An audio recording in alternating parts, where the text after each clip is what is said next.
if somebody comes to you with a story about somebody else, you cannot let your empathy for that person, your feelings, cloud your judgment. That's toxic empathy, or the suicidal empathy, where empathy becomes king of all. And you begin to feel with the person who's sharing their pain and their frustration with another person or whatever it is. And instead of examining the claim with facts and asking for evidence, otherwise you don't want to hear it, you affirm them, even just by nodding and listening and encouraging.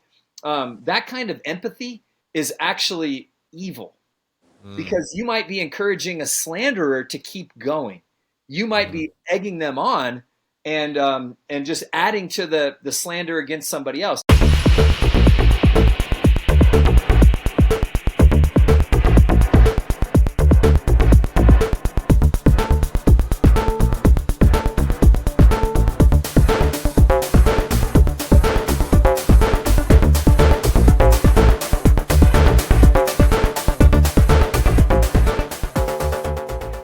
Welcome to Tearing Down High Places. My name's Average Joe, here with Pastor Tim and Pastor Jeff. Hey guys, what's new and exciting? I'm excited about the episode we're about to record because we have a major problem in our culture today, and that is people are willing to say anything and everything about people they don't like, about their own opinions, but it results in like horrible accusations that have no proof.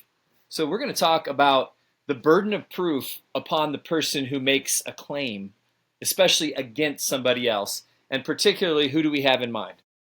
It's super damaging, super damaging. I think we're going to go with Candace Owens in curtain number 1. How's that sound, Tim? Hey, that sounds good. She's very popular right now. And I used to like Candace Owens, but I always sensed that she was a little bit angry and a little bit off. But now she's just too hyper-focused on another woman's husband who's no longer even living anymore. So in my opinion, I think her husband needs to reel her in a little bit. And I think that in some ways she's embarrassing herself, but also just spreading ideas that don't need to be in people's head as truth. And a lot of it is just big conspiracy theories. And I know there's a verse out there that Pastor Jeff loves. It's called Deuteronomy 29:29, where the secret things that aren't revealed are belonging to God, but the things that are revealed are for us and our children forever. And to hyper focus on something that no one's really sure about, and things that are made up, and conspiracy theories about how Charlie Kirk died and how the Jews are involved and whatever else happened, we don't need to take guesses at that and confuse people. Yeah, 100%. I mean, my thing with I think people don't realize, Christians don't realize, that our Bible says if we make a false accusation, the penalty that would have gone to that person should fall on us. I think it's Deuteronomy 19:18. I think 15 is the 2 or 3 witnesses, and right after 2 or 3 witnesses, the requirement, it says, and by the way, if you make a false accusation. So in that passage, it says that the accuser needs to appear with the one that he accused or she accused before the judges, and the judges are to inquire diligently as to what happened. And so that whole idea of inquire diligently, that's due process. That's what's missing here. There needs to be due process. You need to examine witnesses, cross-examine witnesses. The whole Christian jurisprudence that shaped the West is being neglected by, you can just get online today and throw out any old charge or any old accusation against people in ways that could ruin their lives. But you could never stand in a court of law and prove the things that you're saying. And if that's the case, then you're a slanderer. You're a malicious witness. Deuteronomy 19 calls that person a malicious witness. I hate those malicious witnesses, and there's so many of them. So many. So let's dive into Candace. Let's see if she's truly a malicious witness or something else, and we'll talk more about it afterwards. All right, so here we go. Do you have any proof that the messages were made up? Because that would be easily proven. Yeah, but they didn't put timestamps on them, and Discord came out and said they didn't exist. This was supposedly text messages, not Discord messages. It's my understanding from the indictment. I actually did not read that they were text messages. The indictment calls them text messages. This video will be the end of Candace Owens. Take a look. When you say you believe that Charlie Kirk was betrayed by someone close to him, what do you mean? I think that in the coming weeks, there's going to be a lot of financial reports that are coming out, and I, first and foremost, do not believe that Tyler Robinson killed Charlie Kirk. I want to be very clear on that.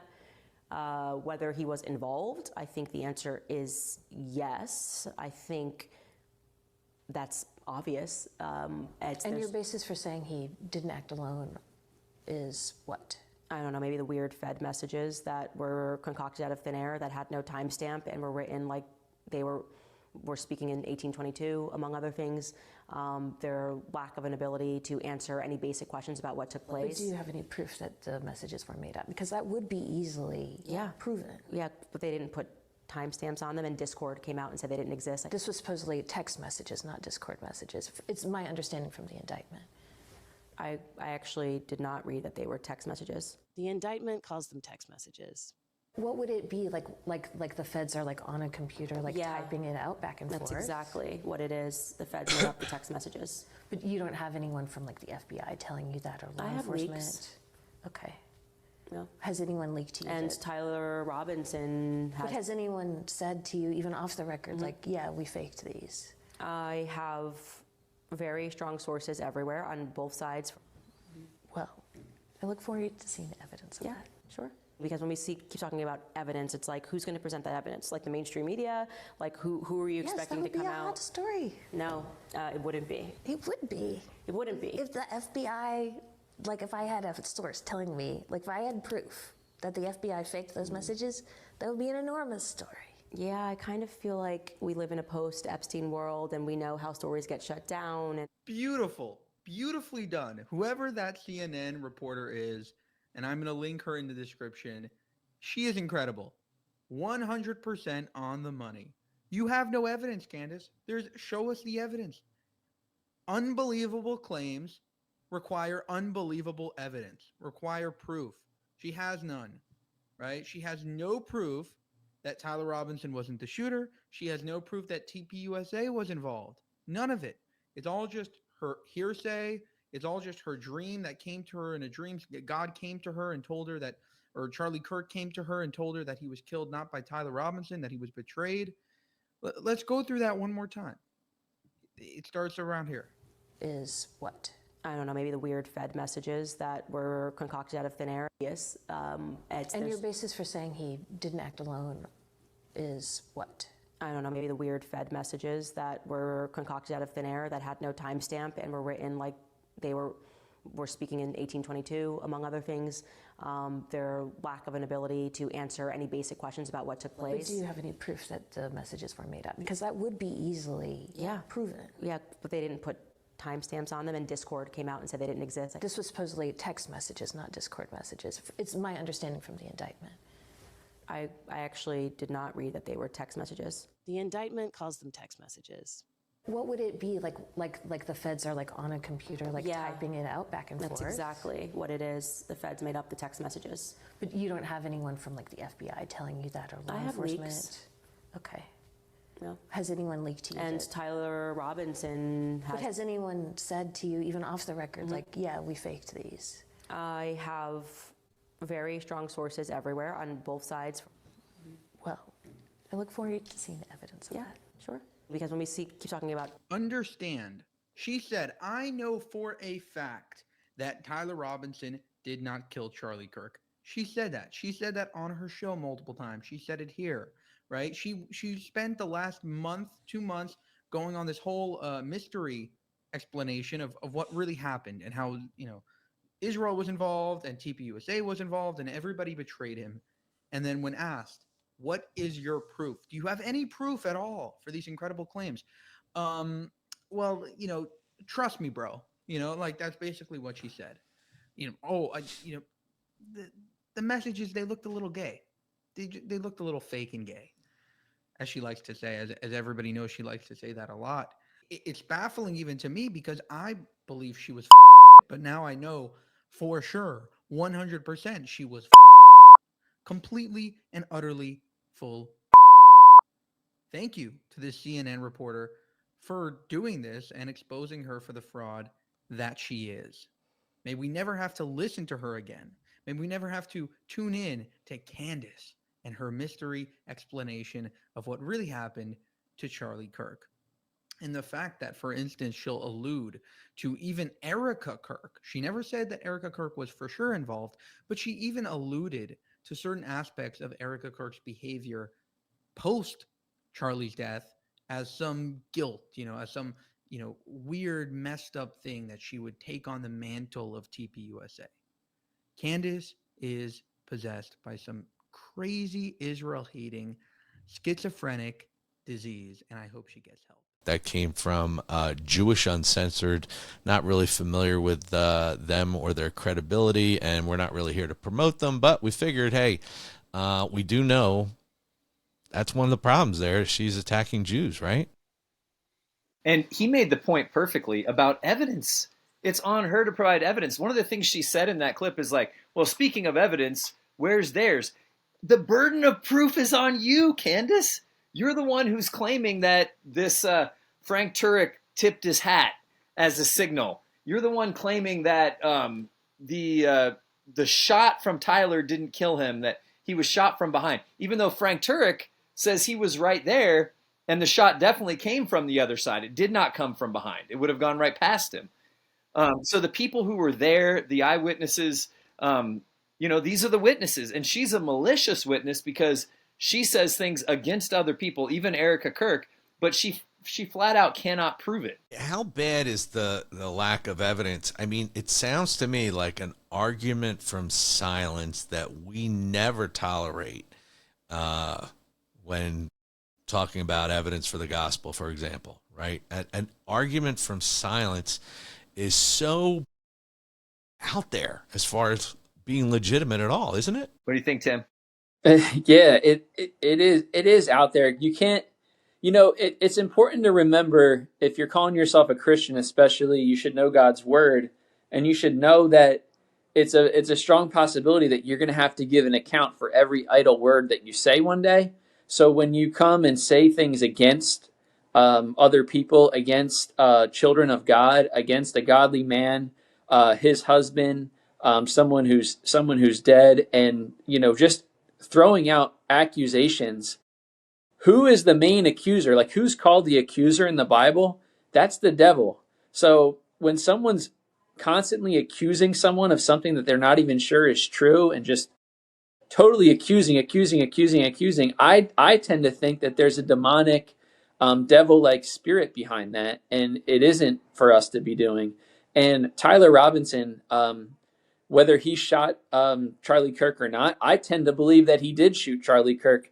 And I tend to believe that God's in control of all things, and he allowed Charlie Kirk to die for a purpose, and for a good purpose. I think everyone now knows Charlie Kirk way more than they ever would have had he lived another 30 years. Although I do think he would have become the president of the United States, and he would have been popular that way too. But I think he might even be more popular now that he got assassinated at age 31. But it's important to know that it's a stronger possibility that demonic forces overtook someone like Tyler Robinson, who was someone who was in heavy sin, living with a boyfriend and transgender, and someone that was, it's a possibility that he went there and shot Charlie Kirk because Charlie Kirk stood against everything in his worldview, transgender and everything that kid Tyler Robinson was taught from maybe college or whatever nonsense he was listening to.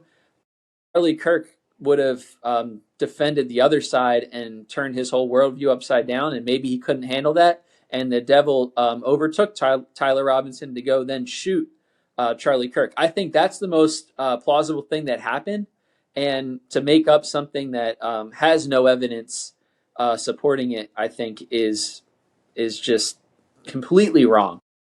Very true. And see, God has put the sword in the hand of government. And I love the way you expressed that, Tim, because you said possibility and the most plausible. That's the appropriate way to talk about it, because you're not making yourself the judge and the arbiter to figure it all out. You're trusting that God will bring those things to light in time. And God has put the sword in the hand of government. So a prosecutor has to look into every lead, every possibility, examine every shred of evidence. And then that prosecutor brings to the jury a case against somebody that has been charged with the crime, that has been reasonably expected to be the one. Okay, and then the defense has the opportunity to cross-examine the prosecution and every piece of evidence and try to poke holes in it. But if the case is airtight, beyond a reasonable doubt, the person will be convicted. And that's the biblical process. What Candace Owens is doing here is completely unbiblical. She has no evidence.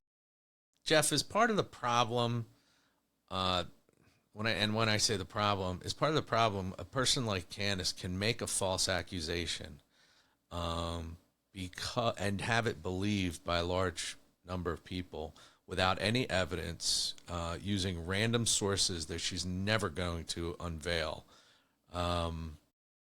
Is part of the problem the fact that we don't trust our government, and because we don't hold them accountable to the Romans 13 diaconate that they're supposed to be? Yeah, absolutely. A big part of the problem is in this internet age, she actually gets more popular. She gets more clicks the more outrageous she is. So if she makes these claims, she's going to be rewarded for it in terms of the size of her platform. Yeah. So that's a huge problem. But yeah, it's also the fact that government has done a lot to undermine our trust in them. So that is a problem. But there's still a level of restraint that government keeps upon the evils of society. As a new Christian, I thought, I read in Galatians 5, I read the fruit of the Spirit, and I've read that last thing, self-control. I'm like, I don't want any self-control. Who wants self-control? Nobody cares about self-control. You want to be out of control, right? That's the value we want to uphold, isn't it? Oh man, that's a good point, Joe. Out of control is it's not something we want to be as a Christian, and it is just really sad that Candace Owens is going on and on. I think I just want to stress this, that she's going on and on about out of control, about someone that passed away, and some other man that's not her husband, and I think she's just becoming obsessed with Charlie Kirk to some degree, saying how she's best friends with him, and she knew him better than anybody. And he was going to convert to being a Catholic. And he was converted to be I think whatever Candace is believing in her own mind, she convinces herself that that's the truth, although it's just something that she hopes for. And I think if you watch Charlie Kirk's videos, he's always in support of Israel. And I think when I go out and I preach the gospel, I have a lot of the same exact views as Charlie Kirk. And the people that tend to be enemies, that really tend to hate me, are not Jewish people and are not people close to me. It's usually from the LGBTQ camp, and Tyler Robinson is from that camp. I think he is a contender of someone who would hate someone enough to go kill them. I think it's, like Jeff said, it's very, very plausible that he's the killer and he acted alone. And maybe there were some random people that the devil overtook in the crowd to say, oh, it was me, or, whatever, confuse people. But I think that it was Tyler Robinson, and I have no other name out there that I would throw out to say, no, it was actually him over Tyler Robinson. And by the way, I just want to say, my name is Tim Robinson, and there's no relation to Tyler Robinson. As much as I don't want it to be him because he has the same last name as me, I just believe from the evidence that we know of that it's him. And guess what? It's not going to ruin my day or change my day if evidence came out and it was someone else. I'm not going to be the one from sitting at home trying to figure out what happened. I'm going to let whoever is in charge of figuring out what happened to Charlie and authorities and whatever. I'm going to trust that because I'm not really trusting that. I'm trusting God, who's over all of that, and we'll know exactly what happened one day, whether we're alive or Jesus comes back. Tim, I thought you guys went back to Robin Hood, and you're like the son of Robin Hood or something. No? Robinson. And that was Tyler too. He was like cousin Hood. Well, actually, my grandpop was adopted by his stepdad, so my last name is probably really like if I had it from my actual biological great grandfather, is probably something Irish, not Robinson. So Well, I I just don't made know up what that it is. salacious rumor to get more Yeah. clicks, like Candace does, right? So, because that's all right. I mean, we could use some more listeners, Jeff, can't we? So why don't we Well- make something up and just roll with it? What really bothers me about this is that innocent people who are good, godly people get drugged through the mud. Like, have you heard of Mikey McCoy? No, is he related to the real McCoy? He is the real McCoy. So Is he? Mikey McCoy is like some kind of chief executive in TPUSA. He's Okay. one who was handpicked by Charlie Kirk. And, Charlie Kirk was picking a lot of very young people to lead. Well, what you'll hear about Mikey McCoy from some of these speculators, I don't know if Candace Owens ever named him, but he's the kind of person that's getting drugged through the mud by this, that he didn't react in the right way when he got the phone call. I'm sorry, when he saw the assassination. He right away made a phone call. And the conspiracy theorists are saying, see, that's not a natural reaction. He must have been in on the plot. Yeah. So I went back just this last week and I just kind of Googled and looked into Mikey McCoy. I watched footage of his wedding. I listened to how he talked to his wife. And I just looked into him a little bit. He's a 21-year-old kid. And he is a good kid, a godly kid.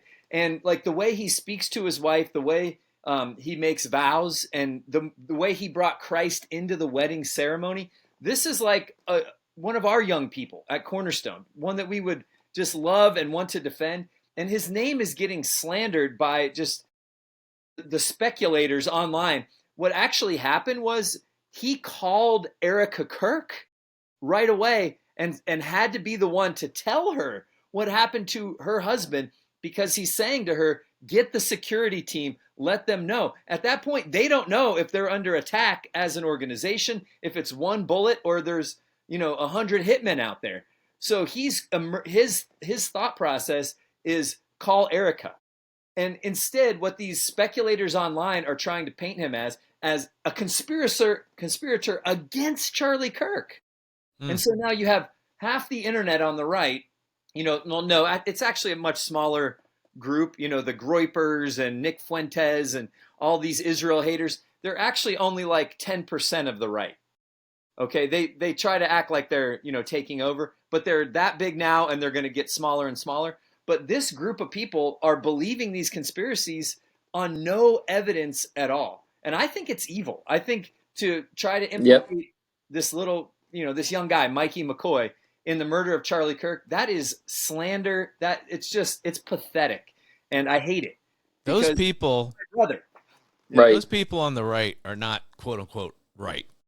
They're not even on the right. They're not even centrist. They're trying to conserve 1950 instead of trying to conserve our religious Christian heritage. They're not conserving anything of real value. They're what's the word? They're solipsistic. I think that's the word. Where you can only think about what's you've seen in your own life and history. Solipsistic. That's the word. They're not looking at God's word and saying we got to uphold this truth. They're going, I want things to be back like when I was a kid. What value is that? Right. I want to say this real quick, and then Tim, you are free to have conspiracy theories. You're free to have opinions. You can think whatever you want, and nobody will judge you for that. You are not free to make public claims about other people. Nope. A claim, a charge, an accusation, even an innuendo that everybody knows who you're talking about, that's evil if you don't have the receipts. If you can't back up what you're claiming, and it's not necessarily true, if it turns out to not be true, like you started with, Joe, the Bible regards that as a sin of such great slander is such a big deal. The penalty that would go to you, to that person, needs to go to you. So if you can back it up, and I just want to let the audience know, Pastor Jeff has held me back more than once with some things I wanted to talk about. It's just not always wise. You might have some evidence, but you're opening a can of worms, and potentially you could hurt people inadvertently, even if you're not trying. Even if you're trying to, as we do on this show, try to help people be more Christ-like, it's not always our role to do that. I've learned that from you. Yeah, we learn a lot from Pastor Jeff. But it's not always good to not have evidence and throw people's reputation under the bus and just believe everything that you hear. Because I think that's part of the reason why Charlie Kirk got shot to begin with. I think there was a lot of allegations going around that he's a white supremacist, he's racist, he doesn't like gay people. And honestly, I think that he could have been stronger on all of those things, but he handled everything with such grace. Yep. But with people that hated him and just believed everything that they heard, or looked at little sound bites and took little clips out of context, I think that they destroyed his reputation and are partly responsible in the eyes of God for spreading lies about him out of context that made people hate him for no reason. And that's one part of the reason why he died, in my opinion. And all the slandered people out there said, I know what Charlie's. I know I go through the same thing. I'm trying to talk to people about Jesus, and they're like, "Oh, you're a Christian. You're this. You're that." I'm not any of those things. And people who hear the slander and they don't stop it, and they know the truth, I think they're partly liable as well. And it's called being a coward. So when you hear people saying how Charlie Kirk was, all those things, like a racist, whatever it is, it's your job to step up and say, no, you got that wrong. Everything that I see on Charlie Kirk, he's saying the truth. So when you let that go and you let those rumors run rampant and big, and then you jump into that and start believing that and telling people that, it becomes gossip, and it becomes very, very dangerous to the person that's being talked about. So if I talk about Candace and her religion, she's a Catholic, but as far as so we have some doctrinal issues with Catholicism, but as far as how you live your life in morality, I don't think we have any contradictions with the Catholic Church. And I would say to Candace, she's acting like a nominal Christian when she ignores some of these basic tenets of Christian morality, is she not? Yeah. And what she's doing is she is following the way of the world. The way of the world encourages people to go by their dreams, their thoughts, their feelings. So the guy in the video mentioned how she had a dream that Charlie Kirk came to her and told her that he was betrayed and all of this stuff. She's going off of a dream and a vision to establish what she thinks. Tim, I love the point that you just made. I think we need to stress this really, really hard. If somebody comes to you with a story about somebody else, you cannot let your empathy for that person, your feelings, cloud your judgment. That's, that toxic empathy or the suicidal empathy, where empathy becomes king of all. And you begin to feel with the person who's sharing their pain and their frustration with another person or whatever it is. And instead of examining the claim with facts and asking for evidence, otherwise you don't want to hear it, you affirm them, even just by nodding and listening and encouraging. That kind of empathy is actually evil, because you might be encouraging a slanderer to keep going. You might be egging them on and just adding to the slander against somebody else. You see this in churches. Somebody has a complaint and they go tell anybody and their brother about their complaint. They gain allies. They create a movement against somebody. But it's all based on empathy. They felt such and such. And the people who encourage that, rather than requiring evidence. And yes. What is the answer if somebody brings you a charge against somebody else? Somebody sinned against me. You're supposed to say, well, what does Matthew 18 tell you to do when somebody sins against you? You go and have you talk to that person. Well, no, because you can't talk to that person. That'll be their answer. Yeah, they won't listen to you. So they just skirt right past Matthew 18 so they can go on gossiping. Yeah. Mm-hmm. What is gossip, guys? How do we identify gossip? I think I guess gossip would be talking about someone else in a way to destroy their character. And there's probably more to that. Jeff, what do you think a good definition of gossiping is? Because it's something that spreads and turns into something that just is a lie, I would say. Yeah. I think it's the unrestrained tongue. The James 3 tongue that starts a forest fire. It's that spark that's set on fire by hell, of discontent or some complaint about another person. And that would defame them. It would hurt their reputation. To kill somebody's body and to kill somebody's reputation are of the same cloth. They're different levels, but so often people are willing to assassinate character.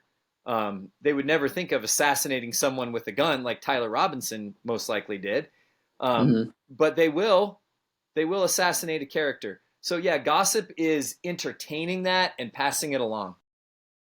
Right.